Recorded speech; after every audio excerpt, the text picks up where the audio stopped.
در ایران برای دوستان ایرانی میگم که من صدها هزار نفر درمان کردم. هم دوستان ما، دوستان افغانستانی، هم دوستان ایرانی دی. به دوستان افغانستانی و ایرانی میگم که خودم شخصا هزاران پزشک در ایران تربیت کردم و از دوستان افغانستانی و ایرانی. صدها متخصص تحویل جامعه دادم و دهها استاد دانشگاه تحویل جامعه افغانستان ایران دادم.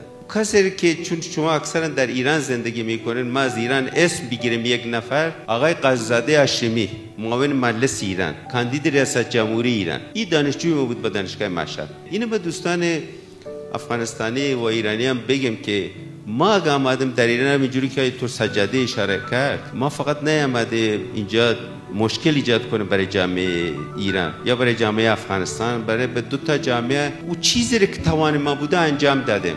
اگه ما دکتر فرهاد کام انجام دادم، بدونین که این بیشتر از این توانمندی نداشتم که بیایم انجام بدم. حضور افغانی نخبه و معرفی اینا به کشور میزبان و به مردم میزبان قطعا در تغییر ذهن و فضا قطعا نقش خواهد داشت.